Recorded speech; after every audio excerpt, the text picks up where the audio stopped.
극심한 변동성을 보이는 시장, 다가올 한 주에도 각종 이벤트들이 예정돼 있어 변화를 예측하기 힘든데요. 김대호 글로벌 이코노믹 연구소장, 박원갑 KB국민은행 부동산 수석 전문위원과 함께 경제 상황 짚어봅니다. 안녕하십니까? 반갑습니다. 자, 먼저 증시부터 살펴보죠. 요즘 변동세가 너무 극심합니다. 8,000에서 7,600까지 밀렸다가 또 하루 만에 8,000선을 회복하기도 했는데 다가올 한 주 어떻게 전망해 볼까요? 예, 요즘 우리나라 증시를 가르쳐서 롤라코스피다. 롤라코스터에다가 코스피를 합쳐서 그런 얘기도 하는데요. 사실 그런 얘기를 롤라코스터가 들으면 좀 자존심을 많이 상해할 겁니다. 왜냐하면 롤라코스터라는 것은 올라가면 내려가고 내려가면 올라가고 일정 궤도만 달립니다. 좀 아슬아슬은 하지만 그러나 안전도가 다 장착이 돼 있어요. 그런데 요즘 우리나라 증시 코스피, 특히 코스피 움직이는 거 보면 오를 때는 하늘로 치솟았다가 떨어질 때는 땅속으로 꺼져서 어디 갔는지도 모를 정도로 엄청나게 변동성이 심하거든요. 그래서 이것은 고삐 풀린 롤러코스터다. 그래서 사이드카만 지금 신기록, 연일 신기록을 매일 경신을 하고 있습니다. 지난주에도 하루에도 20%씩 오르내리는 엄청난 등락을 보였는데요. 이번 주 새로 지금 다가오는 이번 주에도 만만치가 않습니다. 여러 가지 변수들이 많거든요. 호재도 있고 악재가 한꺼번에 겹치면서 굉장히 역동적인 한 주가 될 것으로 보여집니다. 예, 말씀하신 변수 중 하나가 이제 삼성전자의 올해 2분기 잠정 실적 발표인데 얼마나 예상하십니까? 예, 현재 7월 7일 8시 40분경에 삼성전자 2분기 실적이 나오는데요. 이익과 매출 이 두 개만 발표합니다. 이 두 개가 사실상 전부 다 해도 과언이 아니죠. 현재 매출은 170조에서 180조 시장 컨센서스가 그렇게 잡혀 있습니다. 이게 전년 동기 대비로 보면 약 137% 늘어난 거고요. 바로 지난 분기 1분기에 비하면 30% 늘어난 겁니다. 자, 매출은 이 정도 우리가 익히 보아왔던 건데 그 영업 이익은 정말 까무라칠 정도로 엄청난 숫자입니다. 자, 우선 약 80조에서 85조 정도의 영업이익이 예상이 되는데 지난해 동기 대비, 지난해 2분기 대비 얼마냐? 1700%가 오르는 거예요. 예. 왜냐하면 지난 2분기에 우리나라 반도체 거의 이익이 없었거든요. 그러니까 거의 무한대까지 치고 올라가는 것이다. 다만 1분기에 비하면 47% 정도 오르는 겁니다. 자, 이게 현재 여전히 반도체 경기는 살아있다를 보여주는 좋은 지표가 될 것입니다. 예. 그래서 반도체의 일부 거품이다라는 우려가 있지만 삼성전자 실적을 보면 이 거품이 무슨 소리야? 여전히 뜨겁군 이렇게 볼 수도 있습니다. 그런데 문제는 지금 예측 가이던스입니다. 급격히 이제 가격이 현재 올라가고 있었는데 이 가격 상승세가 최근에 많이 둔화됐어요.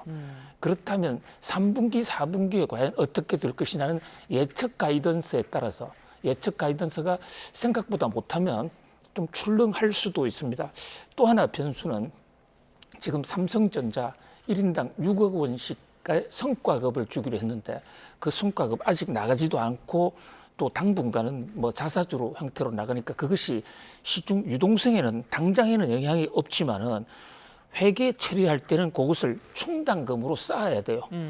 그것이 이제 그 성과금 충당금을 쌓게 되면 그만큼 영업이익에서 감소하거든요. 예. 그게 하나 있고 또 하나 SK 하이닉스하고 다른 삼성전자의 고민이 하나 있습니다. 삼성전자 반도체는 가격이 올라서 잘 팔렸어요.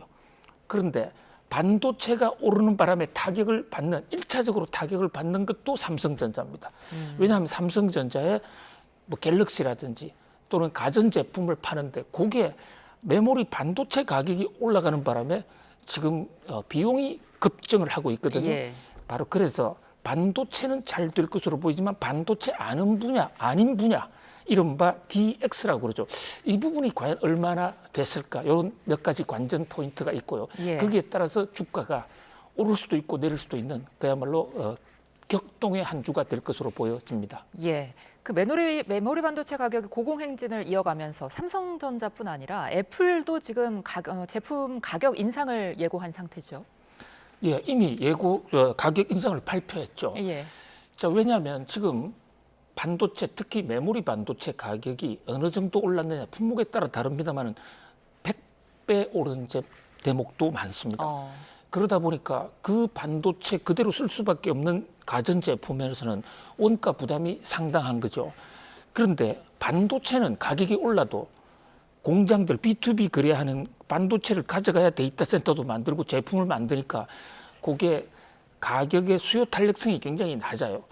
그러니까 가격이 올라도 사갈 수밖에 없다 이런 얘기입니다. 그런데 최종 제품, TV나 냉장고 또는 뭐 갤럭시 같은 휴대폰 같은 경우에는 이달에 안 사고 다음 달에 사도 되잖아요. 1년 후에 사도 되고.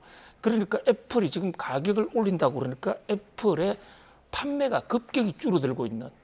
그래서 반도체 쪽은 엄청난 슈퍼 사이클을 이루고 있지만 예. 그 비싸진 반도체 때문에 가전제품 쪽이나 최종 소비재 만드는 업체들은 지금 고민이 상당히 깊어지고 있는 그런 상황입니다. 예. 그런데 이제 흥미로운 게 이 메모리 가격 인상, 그로 인한 반도체 호황이 전자제품 가격뿐만이 아니라 부동산까지 지금 끌어올렸다 이런 분석이 있더라고요. 실제로 지금 화성 동탄 지역의 경우 아파트 값이 1.46% 급등했는데 원인 어떻게 보세요?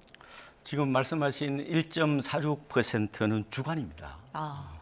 올 들어서 누적은 한 13% 정도 예. 올랐다 이렇게 보시면 되고요. 김 박사님 말씀하신 것처럼 아직 반도체 성과급은 풀리질 않았어요. 근데 왜 올랐느냐? 말하자면은 기대감이 선반영되는 어떤 그런 특성이 있거든요. 예. 전세는 당장의 수요를 반영하지만 매매는 투자 가치적인 측면이 있잖아요. 그래서 현재부터 미래까지 전체 구간의 수급을 반영한다. 이런 어떤 얘기가 그대로 이제 통하고 있다 이렇게 보시면 될 것 같고, 그리고 이제 그 뭐 서세권 이런 얘기 많이 들으셨죠? 예. 그러니까 셔틀버스하고 역세권. 아무래도 거기가 이제 동탄역 주변이 교통에 이제 허브다 보니까 그런 얘기들이 나오고 있는 것 같고요. 그리고 이제 결국은 이제 구매력이 이 집값을 결정하는 거죠. 예. 뭐 그게 반도체 성과급이든 아니면 이제 월급이든 아무래도 거기가 이제 어떻게 보면 우리나라 수도권 남부 지역이라는 게 거대한 어떻게 보면은 부가가치 생산 벨트라고도 볼 수 있잖아요. 뭐 그런 게 반영이 되고 있는 것 같고, 다만 제 생각에는 좀 이런 여러 가지 긍정적인 요인을 약간 내러티브 서사라고 얘기하거든요. 예. 이게 어떻게 보면은 실제 가치보다 좀 미리 달려간 어떤 그런 측면도 있는 것 같습니다. 지금 동탄역 주변의 국민주택 규모 이제 33평이라고 그러는데 가장 비싼 게 22억 2층까지 거래가 됐어요. 아. 이거는 위례 신도시하고 거의 비슷하고요. 예. 아니면은 왕십리 뉴타운보다 약간 쌉니다. 그리고 이제 광교 신도시 있잖아요. 뭐 판교 동생 광교라고 그러는데 이곳보다 훨씬 비싸요. 그러니까 제 생각에는 약간은 이게 버블기가 좀 있다 이렇게도 분석을 해보고 있습니다. 지금 이제 동탄, 기흥, 구리 3중 규제 비규제 지역으로 매수세가 쏠리는 상황이잖아요. 이러면서 이제 또 풍선 효과가 나타나지 않을까 하는 우려도 따르고 있거든요. 생각보다 풍선 효과는 크지는 않을 거예요. 왜냐하면은 주로 이제 집을 사는 수요층이 30대거든요. 특히 고소득 맞벌이 부부인데 이 수요를 이제 미국이나 일본에서는 슈퍼 파워라고 그러거든요. 혹은 파워 커플이라고 하는데 기본적으로 이제 직장에서 가까워야 돼요. 그렇죠. 그래서 지금 30대 맞벌이 부부가 작년 말 기준으로 63.3%나 됩니다. 근데 지금 핵심 지역들은 사실상 대부분 규제로 묶였죠. 예. 그리고 지금 뭐 나머지 지역 풍선 효과로 이제 거론되는 곳들이 일부 있긴 합니다. 뭐 남양주라든지 일부 이제 얘기가 있긴 한데 그곳들이 업무적에서 좀 멀잖아요. 그래 그런 측면을 좀 볼 필요가 있는 것 같고 우리가 이제 오랫동안 풍선 효과라는 이미지가 워낙 강해서 그런 건데 올 들어서 실제로 아파트 값을 오르는 걸 보면요 오히려 규제적이 더 많이 올랐습니다. 가령 올 들어서 이제 국민은행 기준으로 보면은 상반기 동안에 아파트 값이 가장 많이 오른 곳이 광명입니다. 광명. 예. 이미 3종 규제로 묶여 있죠. 13%. 용인 수지구도 묶여 있거든요. 12%. 지금 이제 요번에 이제 그 규제 지역으로 지정된 구리 같은 경우는 그러면 그동안에 풍선효과가 있어야 될 거 아니에요. 예. 실제로 8.7%밖에 오르지 않았고요. 기흥구도 한 4.6% 정도 올랐다는 겁니다.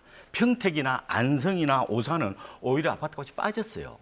그래서 지금 MZ 세대들, 특히 30대들이 어떻게 보면은 직주 근접이 어떻게 보면 선택이 아니라 생존의 필수라는 어떤 그런 측면을 감안해 보면은 요번에 아마 이 규제의 효과가 이게 광범위하게 나타나기보다는 굉장히 부분적으로 나타날 가능성이 있고, 그리고 그 나머지 지역은 제 생각에 약간 반사이익이나 풍선 효과보다는 약간 온기가 도는 정도로 보시는 게 맞지 않을까 이렇게 분석을 해보고 있습니다. 예.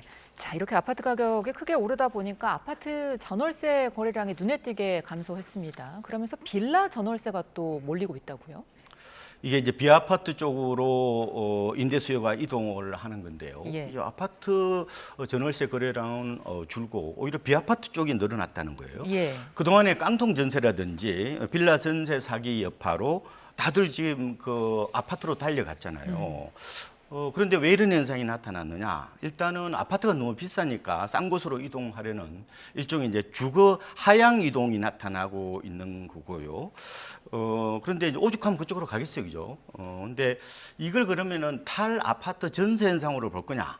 이렇게 보기는 좀 어려운 것 같고요. 왜냐하면 떠밀려서 가는 거죠. 그래서 아마 빌라라든지 다세대 다가구 쪽에 아마 들어가더라도 전세보다는 반전세 혹은 이제 반월세 쪽으로 좀 선택하지 않을까 이렇게 분석을 해보고 있습니다. 예. 자, 그런가 하면 애플이 수출 금지 대상이죠. 중국산 반도체를 구매하기 위해서 지금 로비를 펼치고 있다는 보도가 나오고 있습니다. 하지만은 이게 실제로 받아들여질 가능성은 좀 낮고, 대신에 삼성전자와 SK하이닉스의 레거시 메모리 가격 인상 흐름에 좀 제동을 걸 수 있다. 이런 분석이 나오던데 어떻게 전망하세요? 예, 이 지난주 뉴욕 증시에서 반도체 주가가 휘청한 게 폭탄이 여러 가지가 동시에 터졌습니다. 그 중에 하나가 이제 메타가 갑자기 클라우딩 사업을 하면서 반도체를 잘 안 사갈 것 같은 분위기를 풍긴 게 그게 첫 번째고요. 두 번째는 마이클 버리라는 공매도 저승사자가 한국을 지켜가면서 아니 한국의 삼성전자, SK하이닉스가 반도체 공장을 엄청나게 지으면 공급이 쏟아져서 가격은 떨어질 것이다. 그래서 나는 공매도 한다. 이 두 가지 폭탄, 못지않게 세 번째 폭탄이 바로 지금 말씀하신 애플인데요. 예. 애플이 중국 회사들하고 아주 긴밀하게 접촉하고 있다는 보도가 나왔습니다. 중국에도 반도체 회사가 상당히 많이 있습니다. 현재 우리나라하고 중국을 비교하면요. 우리나라가 19라면 중국은 10, 그러니까 19대 10 정도로 우리가 좀 강하지만 세계에서 중국이 국가별로 보면 한국 다음으로 가장 많이 만드는 나라이기도 해요. 그런데 왜 중국산을 그동안에 안 쓰느냐? 중국산은요, 우리나라 것보다 가격이 훨씬 쌉니다. 그렇다고 성능이 아주 떨어지는 것도 아니에요. 그래서 애플이 우리 중국산 반도체 쓰겠다. 그래서 중국하고 접촉하고 있다는 건데, 다만 안보 문제 때문에 트럼프 대통령이 행정명령으로 이거 쓰면 안 돼 하고 묶어놨거든요. 그래서 울며 겨자 먹기로 애플은 한국산을 쓰고 또 미국의 마이크론을 써왔는데 지금 가격이 너무 올라가니까 도저히 못 견디겠다. 그래서 중국산 쓰게 해달라고 로비도 하고 실제로 지금 중국 업체하고 접촉을 합니다. 자, 그런데 과연 트럼프 대통령이 어떤 선택을 할까?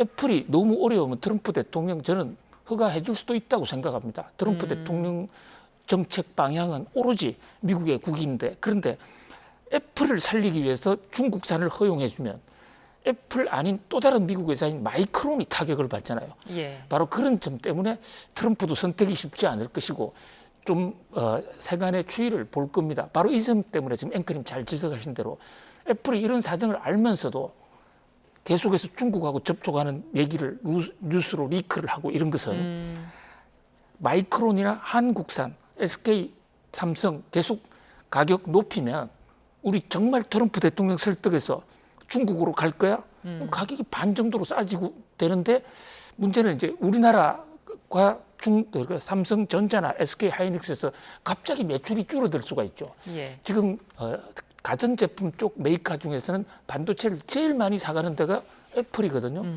자, 이 대목도 이번 주에도 계속 변수가 될 것으로 보여집니다. 예. 자, 또 한 가지 눈에 띄었던 보도가 미국 정부가 지금 삼성과 SK의 대규모 호남 투자를 좀 곱지 않은 시선으로 보고 있다. 이런 내용이 있었어요.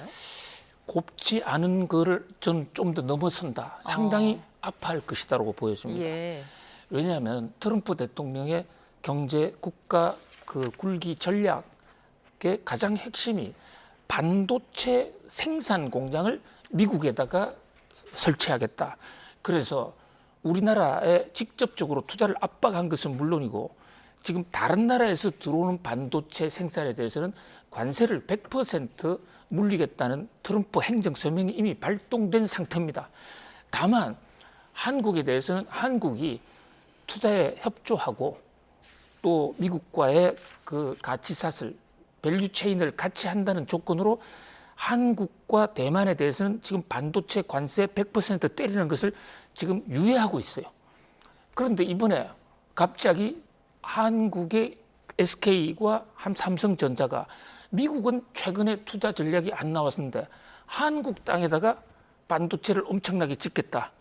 그 뭐 일단 반도체 팹 4개에 800조, 약 한 900조입니다. 900조를 짓겠다 이러니까 지금 미국 언론에서는 트럼프 뭐 하고 있냐? 그동안에 미국의 반도체 생산 공장을 늘린다며 했는데 안 들어왔지 않습니까? 지금 엔비디아나 퀄컴이나 많은 미국 회사들이 있지만 그 회사들은 제조회사가 아니거든요. 국가안보상 대만과 한국에 있는 반도체 제조 공장을 미국으로 가져오겠다고 공약까지 했는데 이번에 삼성과 SK가 한국에 투자한다고 그러니까 예. 그 한국 투자분은 반이라도 좀 미국에 내라. 안 되면 관세 폭탄 때릴 거야. 이런 얘기가 지금 미국에서는 나오고 있는데 과연 트럼프가 여기서 어떤 입장을 밝힐지 트럼프 대통령의 직접 스탠스는 이란 전쟁에다가 지금 미국의 그 독립기념일 행사 때문에 얽매여서 아직까지 공식 입장이 나오지는 않은 상태입니다.